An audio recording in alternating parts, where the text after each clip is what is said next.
I should have walked away the moment the elevator stopped at a floor that didn't exist. If I had, I probably wouldn't be telling you this story today. My name is Daniel Carter. I'm an electrical engineer, and 3 nights ago I was called to repair a power failure in an office tower on the east side of the city. It was already 2:47 in the morning when I arrived. Heavy rain was pounding against the glass walls of the building, and the streets outside were completely empty. The night security guard looked exhausted. He handed me the master key to the electrical room and quietly said, "The power issue is on the 13th floor." Nothing about his voice seemed unusual. Nothing warned me to leave. I thanked him, walked to the elevator, and pressed the button for floor 13. The doors closed behind me. The elevator began to climb. 10, 11, 12, 13, then the display changed. 14, I frowned. That made no sense. According to the building plans, there was no 14th floor. Before I could press any button, the elevator stopped. The doors slowly opened, and beyond them, there was a hallway waiting for me. I stood there for several seconds, staring at the hallway. Everything felt wrong. The air was strangely cold, and the silence was almost painful. There were no office signs, no emergency lights, no sound of air conditioning. Just a long corridor disappearing into darkness. I told myself there had to be a logical explanation. Maybe this was an unfinished maintenance floor, one that wasn't listed on the building plans. I stepped out of the elevator. The doors closed behind me. I immediately pressed the call button. Nothing happened. The elevator didn't respond. I was alone. As I walked deeper into the corridor, I noticed something hanging on the wall, an old analog clock. Its hands were frozen at 3:14 a.m. Then I looked around. Every single clock in the hallway showed exactly the same time, 3:14. None of them were moving. A cold chill ran down my spine. Then I saw the doors. There were dozens of them, but none had numbers, except one. A black door at the end of the hallway. On it, someone had written a message in white paint. "Do not open your office." I stopped breathing. I don't know why, but I slowly walked toward it. My hand was shaking, but I couldn't stop myself. I slowly turned the handle. The door opened without making a sound. The room was completely dark. I pulled the flashlight from my belt and switched it on. The narrow beam of light swept across the room. An old desk, dust covering the floor, a broken computer, filing cabinets that looked untouched for years. It didn't look like an office anyone had used recently. Then, the light stopped. Someone was sitting behind the desk, completely still. I couldn't see his face. "Hello?" I called. No answer. I took another step, then another. The chair slowly turned toward me. My heart almost stopped. The man looked exactly like me. Same face, same jacket, same backpack, even the same flashlight hanging from his belt. He wasn't surprised to see me. He just smiled. A tired, hopeless smile. Then he quietly said, "You're 5 minutes early." Before I could speak, every light in the room turned on at once. And behind him, someone else was standing in the darkness. I couldn't move. My eyes were locked on the man sitting across from me.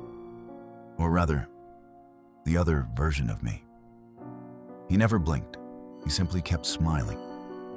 Then he slowly raised one finger and pointed behind me. I didn't want to turn around. Every instinct told me not to. But I did. The room was empty. There was nothing there.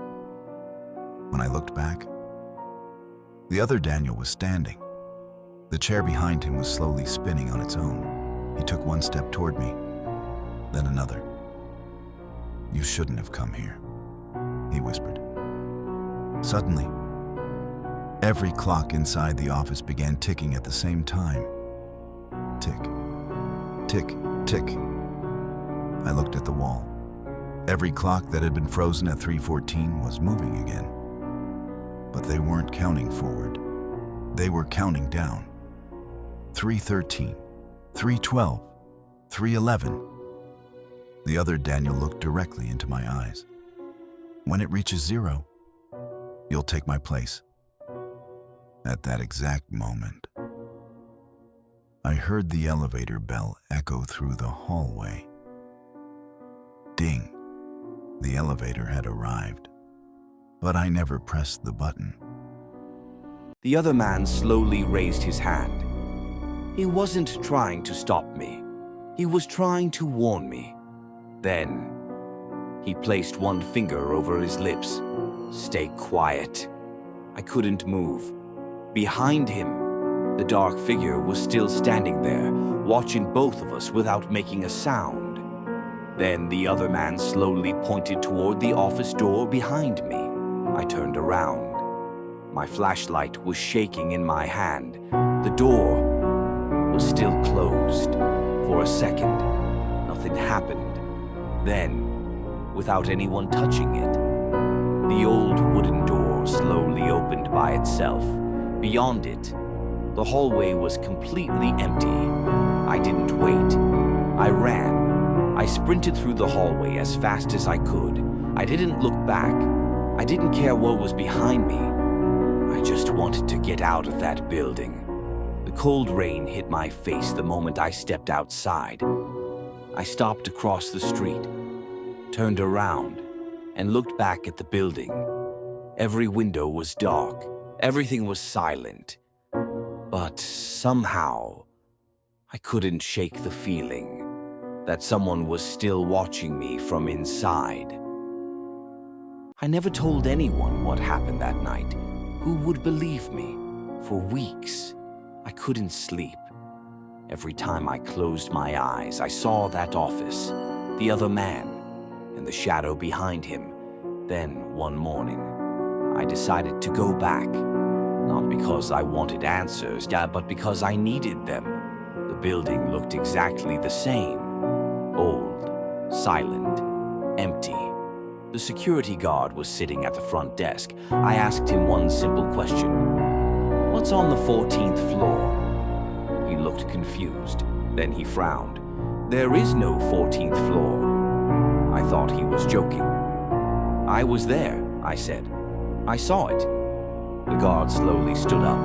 He walked to an old cabinet and pulled out a dusty building blueprint. I looked at every floor. 1, 2, 3, all the way to 13, then 15. There was no 14. My hand started shaking. The guard quietly said, "This building has never had a 14th floor." I couldn't breathe. I turned toward the elevators. The display suddenly lit up. 14. The guard saw it too. His face turned white.